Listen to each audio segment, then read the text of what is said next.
Fox 5 and Hot 97 present Street Soldiers with Lisa Evers. I'm so glad you're joining us for this episode of Street Soldiers on social media addiction. We know social media can be a great way to connect with people and even entertain ourselves when we have time on our hands. But for a growing number of people, especially teens and young adults, it's taking over their lives and creating symptoms and issues just like drug or alcohol addictions. A widely cited study from Cal State Fullerton found that about 10% of Americans, roughly 33 million people, suffer from social media addiction.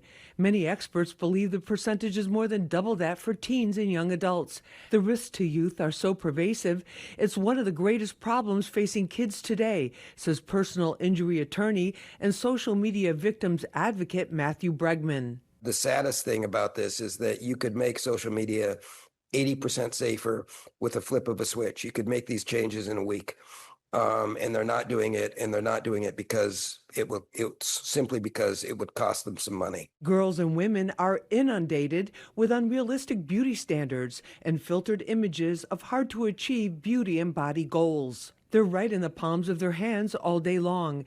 These images, whether real or enhanced, can drive them to extremes in dieting and even self-harm, says board-certified patient advocate Michelle Yamas. Most of the things that I see are self-image related and wanting to be like the influencers that they see on social media. So this unfortunately ends up becoming things like eating disorders. Social media addiction is a real issue that is raising growing concerns across all demographic groups, says board-certified psychiatrist Dr. Mina Mirholm.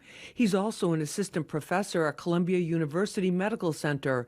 Dr. Mirholm says social media is designed to retrain the brain to seek pleasure from the screen rather than real life, and that it can actually rewire brain neurotransmitters like an alcohol or drug addiction, making it especially harmful to people under 25.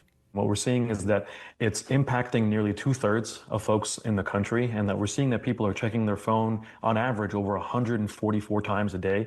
Oftentimes, for over 70% of people, it's more time that they're spending on their phone than they are with their partner or loved one or spouse. We've got a very experienced panel to help us dive into this. Let's get right to it. Joining me is Michelle Yamas. She's a board-certified patient advocate with Drug Watch. Michelle, thank you so much for being with us. Thanks for having me. Thank you. We appreciate it. Also with us is Matthew Bregman. He is the founder of the Social Media Victims Law Center. Matthew, thank you so much for being with us. Thank you for having me. We appreciate it. Also with us is Dr. Mina Mirholm. He's a board-certified psychiatrist. He's also a professor of psychiatry at Columbia University Medical Center. Dr. Mirholm, thank you so much for being with us. Thank you for having me. We appreciate it. Dr. Mirholm, I want to start with you on this. How real is this? Is this just something that gets made up and people talk about, or is this a real addiction and a real mental health problem? It's incredibly real, and what we're seeing is that it's becoming increasingly debilitating for people.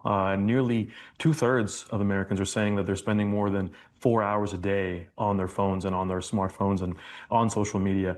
And that's, for over 70% of people, that's more time that they're spending with their loved ones. And so when you're looking at how much time you're spending on social media and how much you're allocating that time to things that you really care about, whether it's partnerships, relationships, work, or other things like that. And the average person is checking their phone 144 times a day. So when you're looking at that volume, that you're saying this is really getting in the way. And that's one of the ways that we look at a problem in mental health. Is this debilitating? Is it getting in the way of your function, the things that you love to learn, laugh, play in your everyday life? And what we're seeing that more and more is that this is a real problem that we have to address. And is this a problem more for kids or for kids and adults? We've seen actually a little bit of both. There were definitely a high concentration and a focus for adults and how this was modeled for kids. You know, we're seeing how things like Instagram were impacting body image for young teenage girls, and there were moments where folks had to testify in Congress. The leaders of these companies had to be held accountable for this. And we're even seeing that some states are beginning to take the step of having a warning label on cell phones used for young teens. But the data also tells us that adults are not doing a fantastic job of modeling this for young people, and we're all sort of in that boat together. Absolutely. Michelle Yamas, you're a patient advocate, board certified. You work with different organizations. In terms of what you're seeing, like, give us an idea of what kinds of things, what kinds of ways are people being harmed, or are these addictions showing up? Most of the patients that I talk to, or rather their parents, because we have a large amount of teens and adolescents that contact us. And so, it's anything from mild anxiety and extra depression that they've never had before, to the extreme, which is self-harm. And I am fortunate enough not to have spoken to a family that has actually lost a child, but it's come pretty close. And so it's a big disruption on everyone's lives. Some of the kids have to leave school to get treatment. And so in my experience too, it's mostly young girls and teens that we hear from. Matthew Bergman, you founded the Social Media Victims Law Center. What makes them a victim, or what kinds of things do you see? Give us a sense of what made you so passionate about really getting into this. Well, I'd spent a career representing asbestos victims, and I saw so many corollaries between social media and asbestos. It's a ubiquitous product.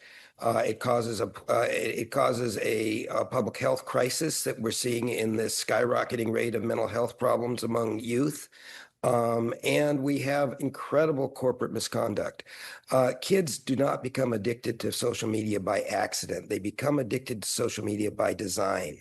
The platforms are designed using very, very sophisticated psychosocial psychologists, neurologists, probabilistic reasoning, and artificial intelligence to addict kids, not by showing them what they want to see, but what they can't look away from. When kids are on social media, they're not the customer, they're the product. The social media companies are selling their advertising based on the amount of time that they can design their platforms to keep kids online. And so in order to change the model, you have to hold the social media companies responsible for their deliberate design decisions. That's what we're here to do. We'll be back right after this. We can see the changes that are happening in the brain in real time in these young people in the same way that you would somebody who's struggling with a substance use problem.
in. Matthew, in terms of the liability and the responsibility of social media companies, we've become accustomed to in America, there's certain products that have warning labels, certain products have advisories, certain products are just for people over 18 or over 21, that type of thing. How do you think the world of social media compares to that? Very poorly. We're very, very pro-business at Social Media Victims Law Center. We just want social media companies to operate under the same rules that every other business does, which is use reasonable care. They have designed products to be addictive on purpose. They know that the products are harming kids. They know that through the documents that have been released so far, that 2/3 of girls think that Instagram makes them feel worse about themselves. We know about the profusion of eating disorders, the 148% increase in suicidality among young people, all as a result of social media. This is not an accident. This is not a coincidence. This is a design defect. If you had a car and the brakes failed 5 times out of 100, that would be a bad car. And yet, for some reason, the social media companies say, well, because most kids don't develop eating disorders or take their lives because of social media, it must be safe. The fact is that we are in the midst of a horrific mental health crisis among our young people that coincides with, and we believe caused by, the profusion of social media among young people. Dr. Mina Mirholm, though, what is it about the way social media is designed that it makes people keep going back to it? It's designed to be almost like you're walking around with a slot machine in your pocket. There's both the instant gratification from the feedback that you're getting, the rush of dopamine that's going to hit the brain when you're seeing content that's going to be, there's a notification, there's someone that's paying attention. And then in addition to that, just like similar to what was mentioned, is an endless rabbit hole of more possibilities of content that is paying very close attention to what you're interested in, what you're afraid of, and is really drawing on the part of the brain, the amygdala, that's afraid of things or looking to protect itself. And that's why you wind up in a place where many of my patients will say, I don't know where the hours go. I just wind up in a place where I'm on social media for several hours. And to the credit of one state, similar to what was mentioned as well, Minnesota, is now saying a warning label needs to be put on social media use for young people, similar to there was a time where we said 4 out of 5 doctors recommend this brand of cigarettes. And now we're saying we just let young people be on social media without any kind of heads up. That's actually changing legally in one state. And I would hope to see more states take that stance as well. Michelle, and talk with us about the girls. What kind of issues and problems have you seen these girls dealing with? Well, a lot of the girls use social media for connection, for a sense of self. That's what we've found in talking to the clients that have talked to us. And the problem with that is because the algorithms are so good at serving that same thing over and over and over, you're basically just compounding all of this stuff that's being fed into these young girls when they're so impressionable and they want to belong, they want to fit in. They want to be like the pretty influencer, and so the issue with that then is, of course, they start to develop a poor sense of self. And that's what leads to a lot of these self-harming behaviors. One of the young girls that, her family spoke to us, she developed 2 eating disorders over the course of her use of social media, anxiety and depression, and to the point where she had to be pulled out of school and put into inpatient treatment. We think that this stuff like drug addiction or alcohol addiction, but that's what this poor girl had to go through to get, to heal from what had happened to her. So, we have children who literally are hysterical when their parents take their phones away because their snap streaks will be declined. We have cases where children have taken their lives when their parents take their phone away from them. What? Are you kidding? Oh my gosh. I'm not kidding. That's horrible. Matt, Matthew, what about the prank, the prank aspect of it too? We've heard some stories where, especially for boys, these crazy challenges or or some of the daredevil stunts. that they do that can be extremely dangerous. Have you had any cases like that I where? do. I represent the subway surfing victim in New York City, where a 15-year-old boy is deluged with videos showing him how cool it is to subway surf, and he's a 15-year-old boy. He makes he thinks like a 15-year-old boy. He wants to gain the approval and the adulation of his peers. He doesn't process risk the way adults do, and he got up in front of a subway and lost his life on the Williamsburg Bridge. Again, not an accident and a coincidence. And one of the worst things is if you look at the subway videos that this child was shown, enmeshed in those are advertisements by Instagram for products to buy in conjunction with the promotion of subway surfing. This has to stop. These companies have to be held accountable and held to the same standard that we hold every other responsible company in America to.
Dr. Mina Meerholm, in terms of the addictive part of it and how the brain works, for a woman that or a girl young woman that gets addicted to all of this, how is that becoming addictive to her? Yeah, we've sort of studied this pathway now of an addiction, from whether it's the nature of how you're delving deeper into an eating disorder or how social media is reinforcing a behavior.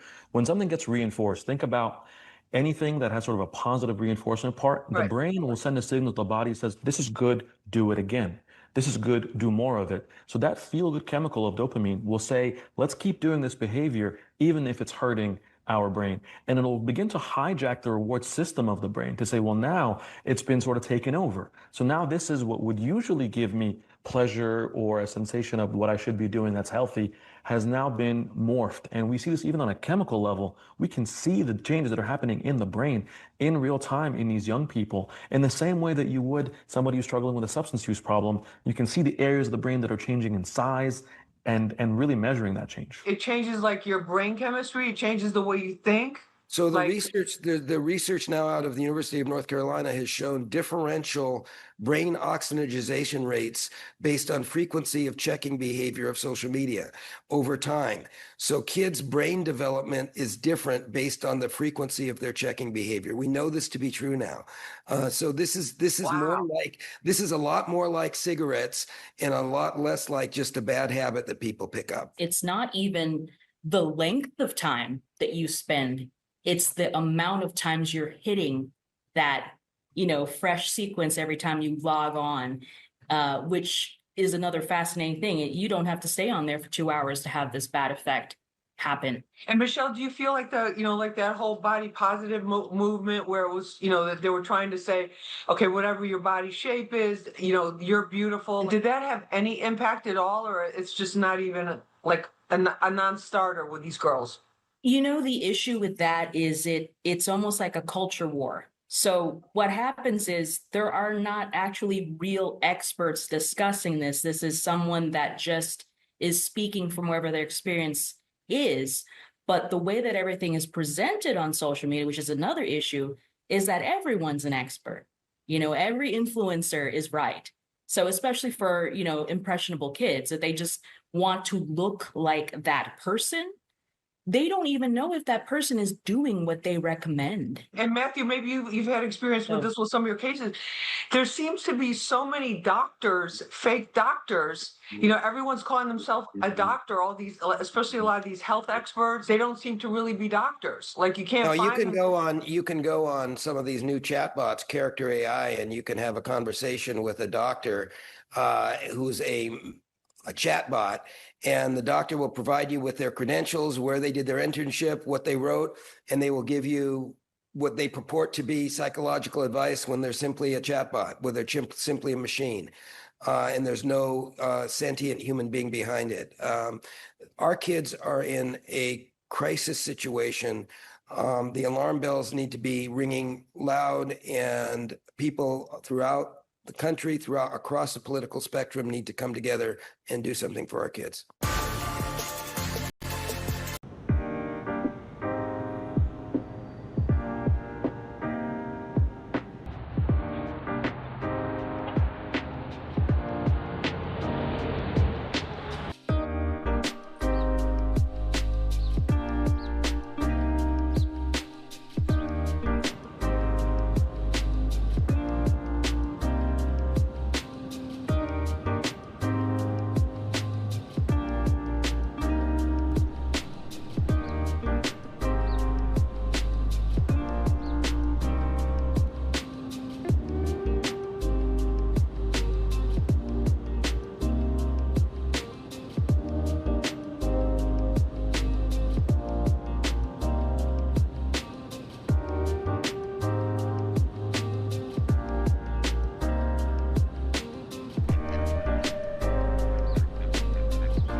devices.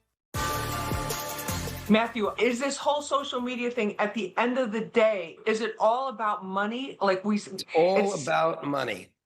Meta has 4,000 data points on everybody, not just the people that subscribe to Instagram.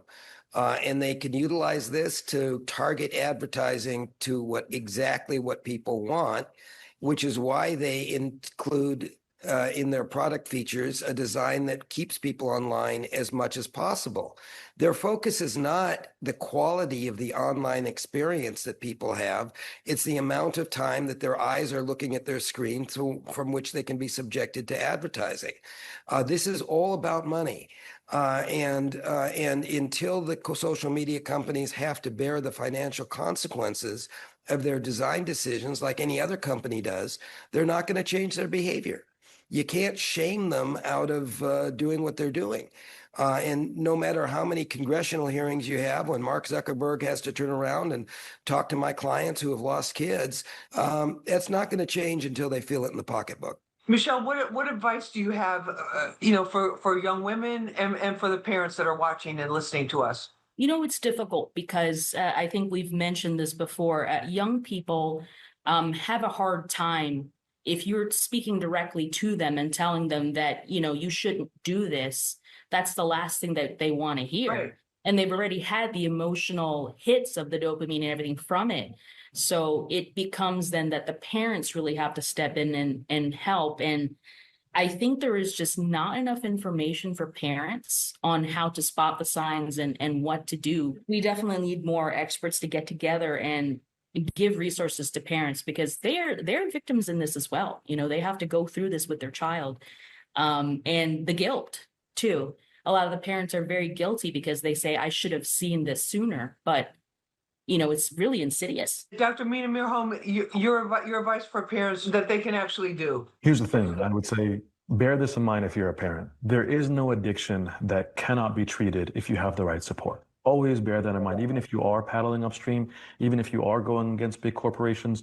The key here is be empowered by the information. First, know the actual, like if you're taking a medication or you're going through a surgery, you want to have informed consent. You want to know the risks, the benefits, and the alternatives.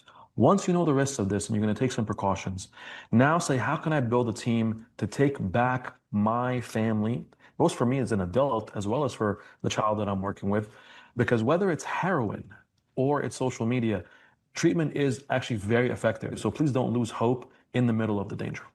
Thanks for joining us for this episode of Street Soldiers on social media addiction. You can watch it again and share it on our Fox 5 NY YouTube page and in the watch section on the Fox Local app. Remember, use your mind, it's your best weapon. I'm Lisa Evers. Let's push for peace, love, and justice for all.